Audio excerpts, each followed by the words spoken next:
Assalamualaikum sahabat-sahabat yang dirahmati Allah.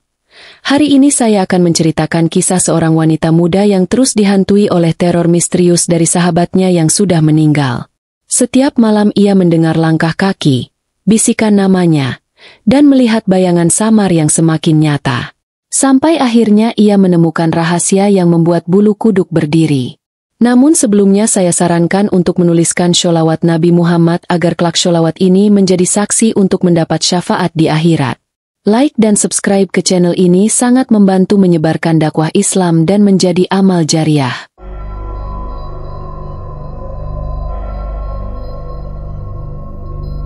Langit malam itu mendung.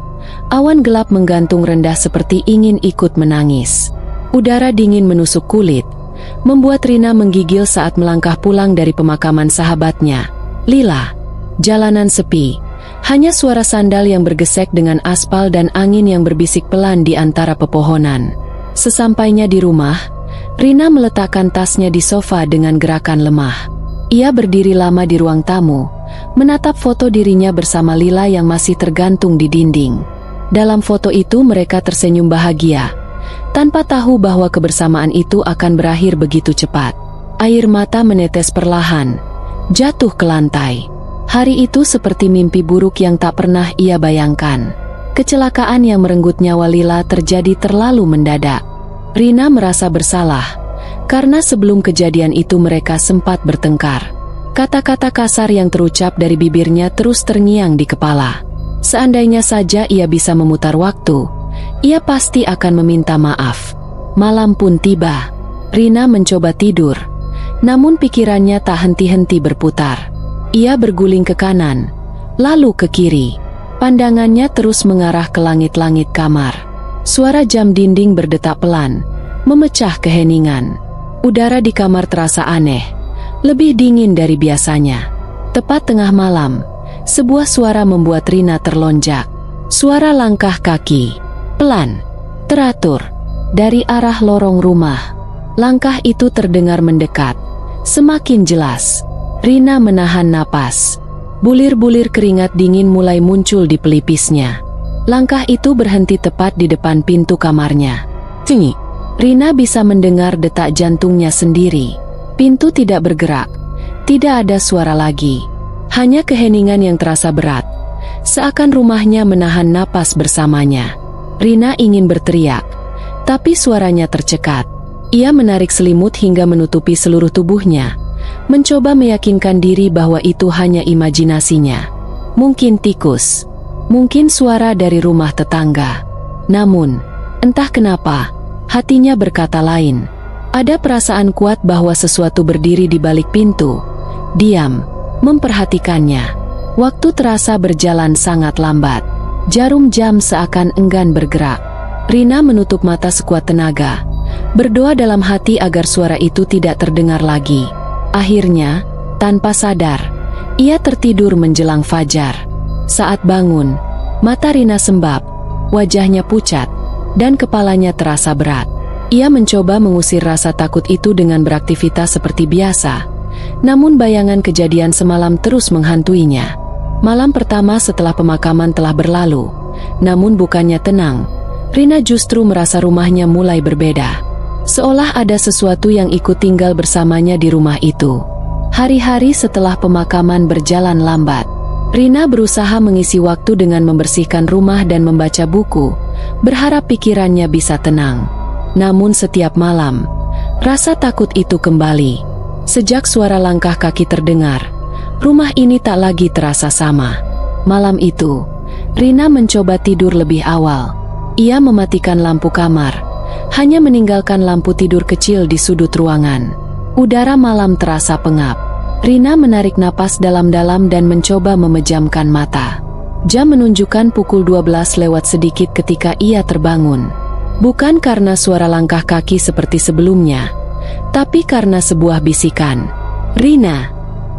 Suara itu terdengar sangat dekat, seolah seseorang berbisik tepat di telinganya. Rina terlonjak bangun, menatap sekeliling kamar dengan mata melebar. Tidak ada siapa-siapa. Lampu tidur masih menyala redup. Detik berikutnya, suara itu terdengar lagi. Rina. Kali ini lebih jelas, lebih panjang, seperti memanggil dengan nada sedih. Jantung Rina berdegup kencang. Ia memegang dadanya, mencoba menenangkan diri. "Siapa di sana?" Rina berbisik lirih. Meski ia tahu tak akan ada yang menjawab. Tiba-tiba udara di kamar terasa dingin. Sangat dingin, hingga napas Rina terlihat seperti uap. Bulu kuduknya berdiri. Ia bisa merasakan sesuatu berdiri di dekat ranjang. Dari sudut mata, ia melihat bayangan samar bergerak di dinding. Bayangan itu berdiri diam, lalu perlahan menghilang. Rina menahan tangis. Ia merasa ingin lari, tetapi kakinya terasa lemas. Rina meraih ponsel di meja kecil dan menyalakan lampunya, menyinari seluruh ruangan. Tidak ada apa-apa. Semuanya terlihat normal.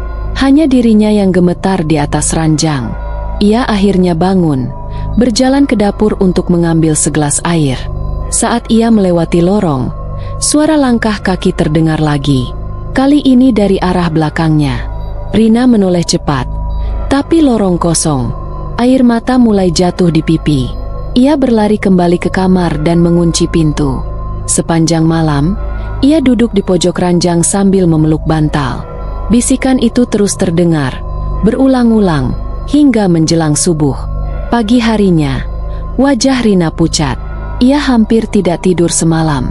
Di meja rias, ia melihat sesuatu yang membuatnya semakin takut. Foto dirinya bersama Lila yang biasanya berdiri tegak, kini terbaring miring, seperti ada yang sengaja menjatuhkannya. Rina duduk di kursi, menatap foto itu dengan tangan gemetar. Hatinya berkata bahwa ini bukan kebetulan. Ada sesuatu yang ingin menyampaikan pesan. Tapi apa? Malam kedua setelah pemakaman telah berakhir. Namun teror itu justru semakin mendekat. Malam ketiga tiba dengan suasana yang jauh lebih mencekam. Langit di luar gelap pekat tanpa bulan. Hanya sesekali kilatan petir yang menyambar jauh di ufuk timur. Rina menutup semua jendela, menggembok pintu, dan memastikan lampu di setiap sudut rumah menyala. Ia tidak ingin ada sudut gelap sedikit pun. Namun, meski rumah terang, hatinya tetap diliputi rasa takut. Ia duduk di ranjang sambil memeluk bantal. Matanya menatap pintu kamar yang terkunci rapat. Suasana terasa hening, terlalu hening. Jam menunjukkan pukul 11 ketika suara berderit terdengar.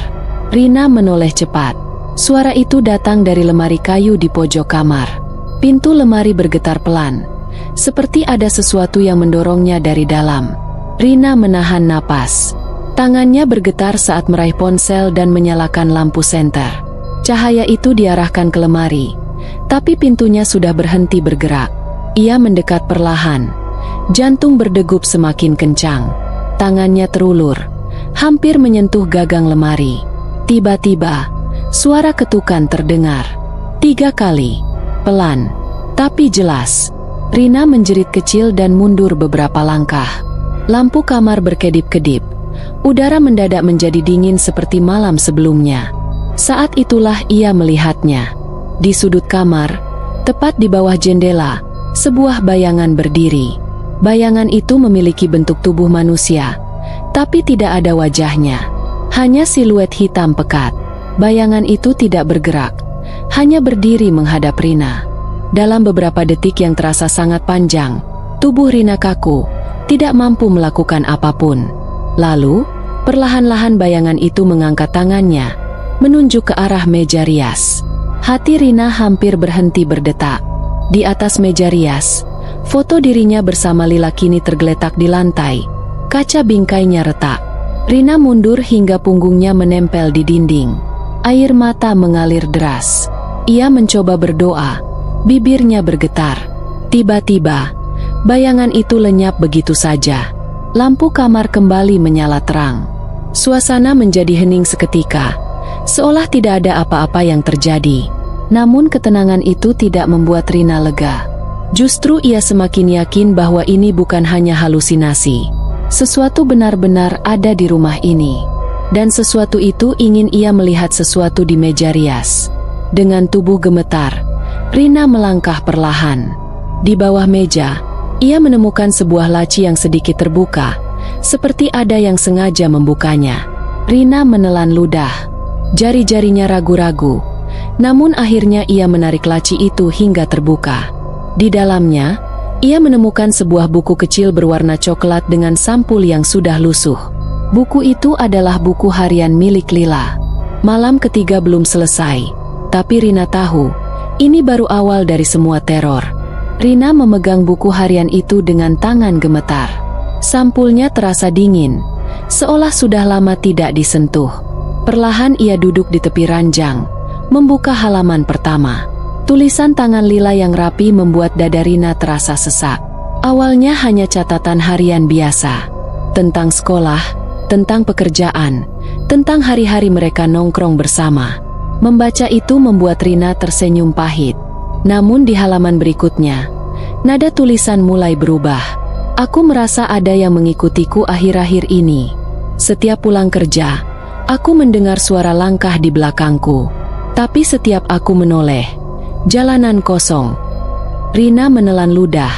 Dadanya terasa sesak. Ia terus membaca. Tadi malam seseorang mengetuk pintu rumahku 3 kali. Tapi ketika kubuka tidak ada siapa-siapa. Aku mencoba mengabaikannya. Tapi rasa takut ini tidak hilang. Halaman demi halaman, tulisan Lila semakin dipenuhi rasa cemas. Hingga Rina menemukan sebuah nama. Nama seseorang yang mereka berdua kenal. Seseorang yang pernah berseteru dengan Lila beberapa bulan lalu. Rina menggigit bibir. Ia mengingat pertengkaran itu. Orang tersebut memang pernah mengancam Lila karena masalah pribadi. Jantung Rina berdegup lebih kencang. Apakah mungkin orang itu ada hubungannya dengan kecelakaan Lila? Saat Rina sedang asyik membaca, tiba-tiba suara ketukan terdengar dari arah jendela. 1 kali, 2 kali, 3 kali. Rina terlonjak. Buku hampir terjatuh dari tangannya. Ia menoleh perlahan. Hujan mulai turun di luar. Petir menyambar. Cahaya kilat menerangi kamar untuk sesaat. Di kaca jendela, samar-samar terlihat sosok Lila. Rambutnya basah, matanya merah, wajahnya pucat. Rina terpekik dan mundur hingga punggungnya menabrak lemari. Sosok itu tidak bergerak, hanya menatapnya dengan mata penuh air mata. Lalu, dengan gerakan lambat, Lila mengangkat tangannya dan menunjuk buku harian itu. Petir kembali menyambar, membuat ruangan terang sekejap. Dalam sekejap itu, sosok Lila menghilang. Jendela kembali kosong, hanya tetesan air hujan yang mengalir di kaca. Rina terduduk di lantai, napasnya memburu. Tangannya memeluk buku harian itu erat. Ia yakin Lila ingin ia membaca semuanya, hingga tuntas. Dengan tubuh masih gemetar, Rina melanjutkan membaca sampai halaman terakhir. Di halaman itu, Lila menulis sesuatu yang membuat bulu kuduk Rina berdiri. Jika sesuatu terjadi padaku, tolong cari tahu kebenarannya. Jangan biarkan aku mati sia-sia. Rina terdiam lama. Air mata mengalir deras. Pesan itu seperti suara terakhir dari Lila. Malam keempat baru dimulai. Namun Rina tahu ia tidak bisa berhenti sampai menemukan jawaban. Malam itu, Rina mencoba tidur lebih awal. Namun isi buku harian Lila terus berputar di kepalanya. Kata-kata terakhir Lila terasa seperti pesan yang mendesak, seakan memohon Rina untuk bertindak. Sekitar pukul 2 dini hari, Rina terbangun oleh sebuah mimpi. Dalam mimpinya, ia berdiri di jalanan sepi di bawah hujan deras. Lila ada di sana, berdiri di seberang jalan. Rambutnya menutupi sebagian wajah, bajunya basah kuyup. Rina mencoba memanggilnya, tetapi suaranya tak keluar. Lila hanya menatapnya, kemudian menunjuk ke arah sebuah persimpangan jalan. Petir menyambar, suara gemuruh memekakan telinga. Lila tampak menangis. Air matanya bercampur dengan air hujan. Ketika Rina mencoba melangkah mendekat, tubuhnya seperti tertahan oleh sesuatu. Lila membuka mulutnya, seolah ingin mengatakan sesuatu, namun tak ada suara yang keluar.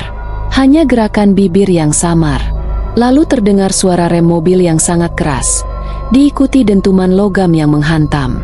Lila tersentak, tubuhnya terhuyung, lalu jatuh. Rina menjerit. Namun tepat saat itu ia terbangun. Rina terengah-engah, Tubuhnya dipenuhi keringat dingin. Napasnya berat. Jantungnya berdegup kencang. Ia melihat jam. Waktu menunjukkan pukul 3:05. Kamar terasa lebih dingin dari biasanya. Lampu tidur berkedip pelan, seperti kehabisan daya. Rina duduk di ranjang, mencoba memahami mimpi yang baru saja ia alami. Ia tahu persis jalan yang ditunjuk Lila dalam mimpi. Itu adalah jalan tempat kecelakaan terjadi. Rina menatap buku harian Lila yang masih berada di meja rias.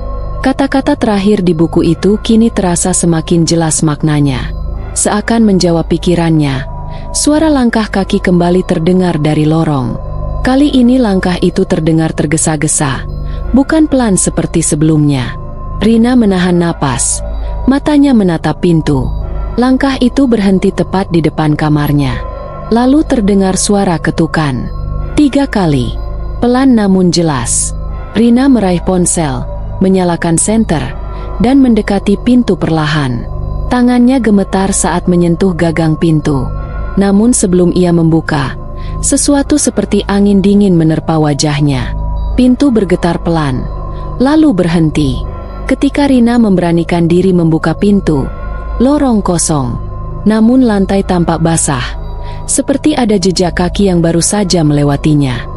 Jejak itu mengarah ke pintu depan rumah. Rina berdiri lama menatap jejak itu, hingga perlahan jejak basah itu menghilang sendiri, meninggalkan lantai kembali kering. Malam itu Rina memutuskan sesuatu. Ia tidak bisa terus menunggu. Besok ia akan pergi ke lokasi kecelakaan. Ia harus tahu apa yang sebenarnya terjadi pada Lila. Namun jauh di lubuk hatinya, Rina tahu bahwa keputusannya itu akan membawa lebih banyak teror. Pagi itu, langit mendung seakan ikut merasakan kegelisahan Rina. Ia berdiri lama di depan cermin. Wajahnya pucat, mata sembab akibat kurang tidur. Meski tubuhnya terasa lemas, ia mantap mengambil jaket dan kunci motor. Hari ini ia akan pergi ke lokasi kecelakaan Lila. Perjalanan terasa hening. Jalanan yang ia lewati sepi, hanya suara mesin motor yang terdengar. Angin pagi dingin menusuk kulit. Semakin dekat ke lokasi, jantung Rina berdegup makin kencang. Saat tiba di jalan tempat kecelakaan terjadi, suasana terasa sunyi dan berat. Di tepi jalan, masih ada bekas noda hitam di aspal, sisa dari kecelakaan malam itu. Rina memarkir motor di bahu jalan dan berjalan perlahan mendekat. Ia berdiri di tempat Lila ditemukan, terdiam lama. Bayangan kejadian malam itu terlintas di kepalanya. Suara sirene, kerumunan orang, tubuh Lila yang tergeletak tak bergerak. Air mata mulai menetes tanpa bisa ia tahan. Tiba-tiba, angin kencang berhembus, membuat daun-daun beterbangan. Rina menoleh. Di antara semak di pinggir jalan, ada sesuatu yang berkilau terkena sinar matahari. Dengan hati-hati ia mendekat. Di sana, ia menemukan sebuah kalung. Kalung perak dengan liontin berbentuk hati. Rina mengenalinya. Itu adalah kalung kesayangan Lila yang selalu ia pakai setiap hari. Rina memungut kalung itu, menggenggamnya erat. Tangannya bergetar. Bagaimana kalung ini bisa ada di sini? Sebulan setelah kecelakaan, saat ia berdiri, terdengar suara samar dari kejauhan. Suara itu terdengar seperti seseorang memanggil namanya. Rina. Rina menoleh cepat, tapi jalan kosong. Tidak ada satupun kendaraan lewat. Namun suara itu terdengar lagi. Kali ini lebih jelas, seperti datang dari arah pohon besar di ujung jalan. Dengan langkah ragu, Rina berjalan mendekat. Setiap langkah terasa berat, seakan ada sesuatu yang menahannya. Sesampainya di bawah pohon, udara terasa semakin dingin. Di batang pohon itu, ada bekas goresan baru, seolah seseorang mengukirnya dengan benda tajam. Goresan itu membentuk sebuah tanda yang mirip inisial. Inisial itu adalah huruf pertama dari nama orang yang disebutkan di buku harian Lila. Rina terperanjat. Dadanya terasa sesak. Semua potongan mulai tersambung di kepalanya. Kalung, buku harian, dan mimpi yang terus datang seolah mendorongnya untuk menemukan kebenaran. Ketika Rina kembali ke motornya, ia merasakan sesuatu mengikutinya. Langkah kaki terdengar di belakang, padahal ia yakin sendirian. Saat menoleh, tidak ada siapapun. Namun saat ia menyalakan motor, kaca spion menangkap sesuatu. Bayangan seseorang berdiri di tengah jalan. Rambutnya tergerai, pakaiannya basah. Rina terdiam, tubuhnya membeku. Ketika ia menoleh langsung, bayangan itu sudah menghilang. Dengan napas terengah, Rina memutuskan pulang. Tapi ia tahu, teror ini belum selesai. Malam nanti pasti akan lebih buruk dari sebelumnya. Malam itu hujan turun deras.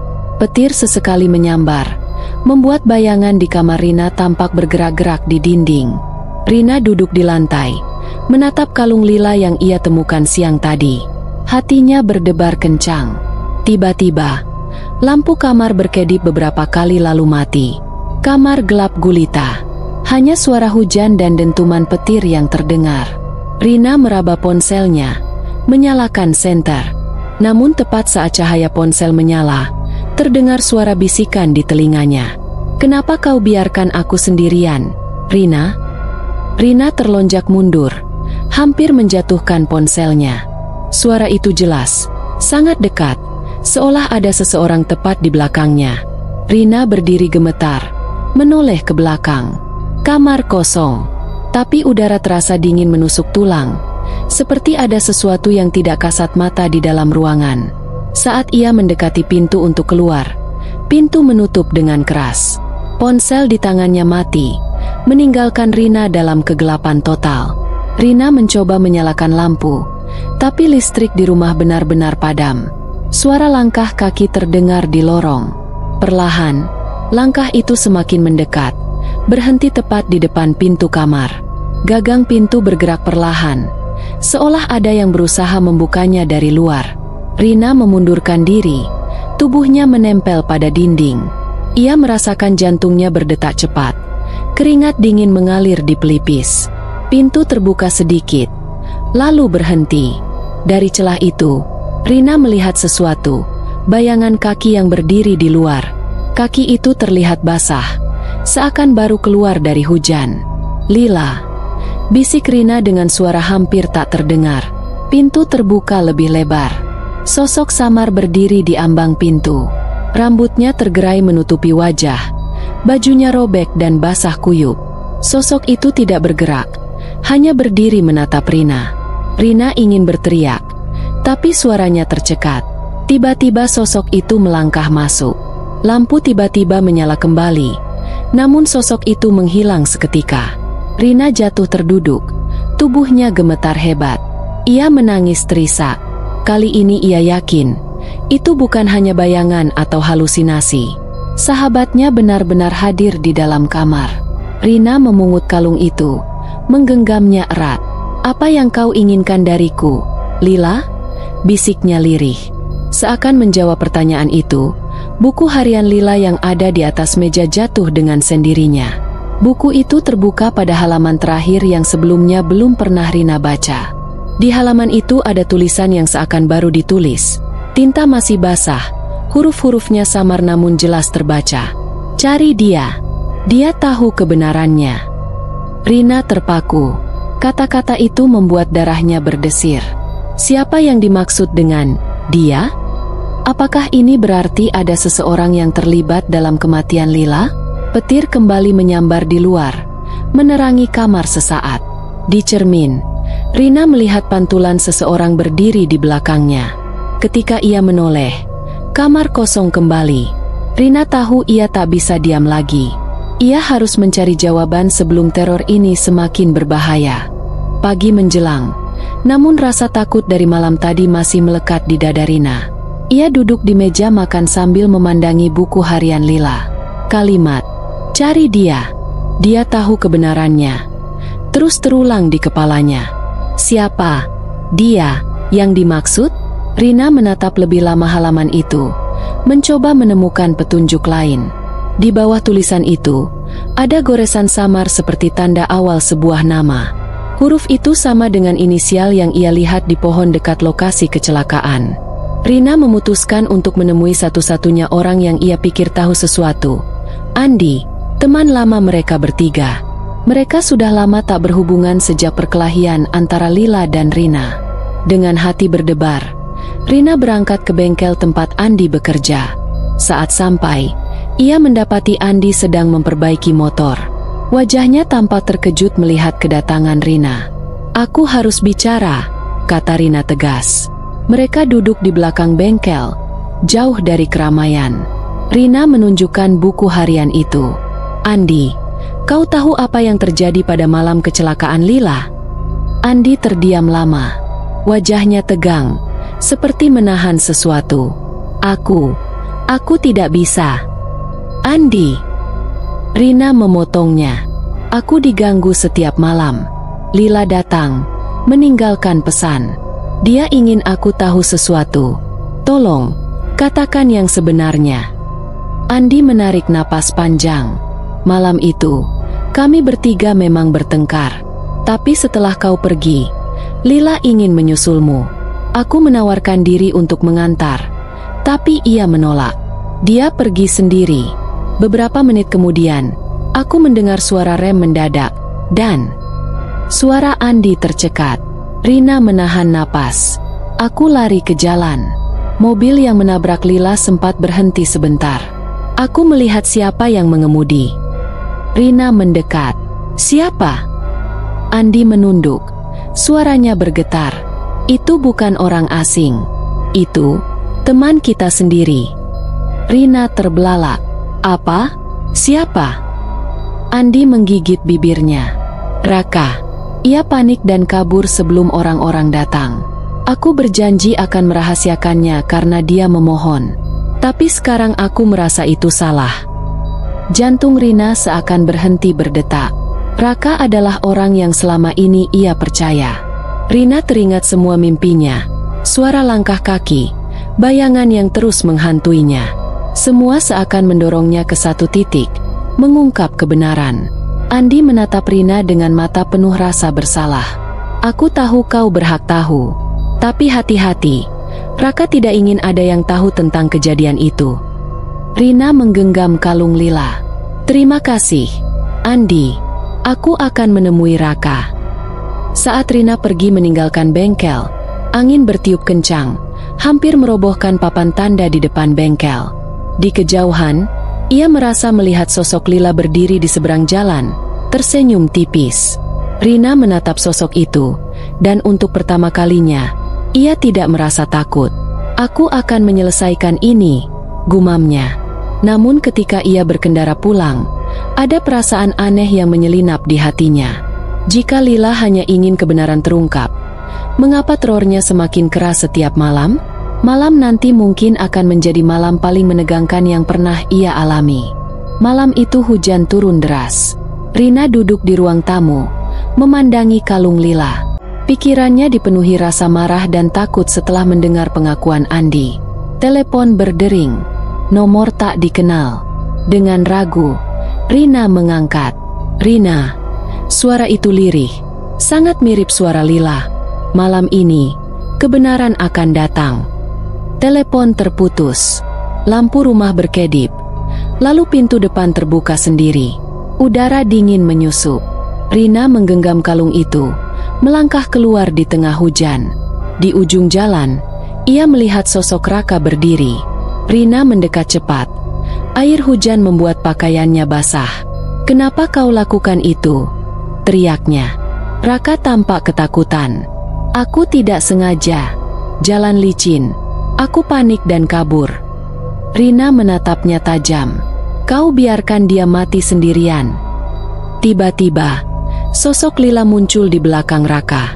Rambutnya basah, matanya sayu. Raka terbelalak ketakutan. Tubuhnya gemetar. "Maafkan aku," bisik Raka. Sosok Lila mendekat. Tatapannya tajam. Petir menyambar, membuat suasana semakin mencekam. Raka berteriak, berlutut di tanah. "Baik, aku akan mengaku. Aku yang menabraknya." Lila berhenti, menatapnya lama. Senyum tipis terukir di wajahnya sebelum menghilang begitu saja, meninggalkan Raka menangis di tengah hujan. Rina berdiri terpaku. Malam itu ia tahu, kebenaran sudah terungkap. Namun perasaannya mengatakan ini belum sepenuhnya selesai. Hujan reda menjelang tengah malam. Raka duduk di beranda rumah Rina. Wajahnya pucat namun tenang. "Aku akan menyerahkan diri besok," katanya lirih. Rina mengangguk pelan. Saat itu, udara di sekitar mereka mendadak dingin. Lampu rumah berkedip sekali. Lalu sosok Lila muncul di ruang tamu. Kali ini ia terlihat bersih. Seperti dulu. Rina menangis. "Lila!" Lila menatap Raka, seolah meminta pengakuan. Raka menunduk. Suaranya gemetar. "Aku minta maaf. Aku tak berniat mencelakaimu." Senyum lembut muncul di wajah Lila. Ia menoleh pada Rina, membuat Rina merasakan ketenangan yang belum pernah ia rasakan selama ini. Perlahan, sosok itu memudar hingga hilang sepenuhnya. Udara kembali hangat. Keesokan harinya, Raka memenuhi janjinya datang ke kantor polisi. Rina mendampinginya, merasa lega meski hatinya berat. Malam itu, untuk pertama kalinya sejak kematian Lila, Rina tidur tanpa mendengar langkah kaki atau bisikan. Ia menatap foto mereka berdua dan tersenyum. "Tenanglah di sana, Lila. Persahabatan kita tidak akan pernah berakhir." Kisah Rina dan Lila mengingatkan kita bahwa kebenaran pada akhirnya akan menemukan jalannya, meski harus melalui rasa takut dan luka batin. Rina berani menghadapi teror demi mengetahui apa yang sebenarnya terjadi, dan Raka akhirnya mengakui kesalahannya sehingga arwah Lila bisa tenang.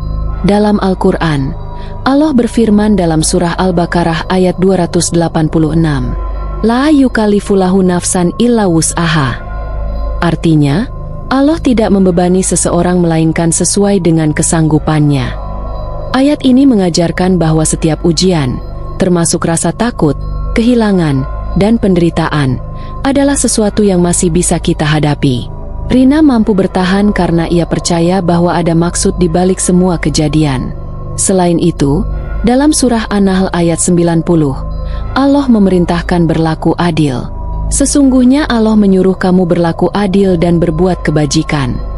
Keadilan ditegakkan ketika kebenaran terungkap, dan Raka mau bertanggung jawab atas perbuatannya. Hikmah dari cerita ini adalah pentingnya keberanian untuk mencari kebenaran, meskipun terasa menakutkan.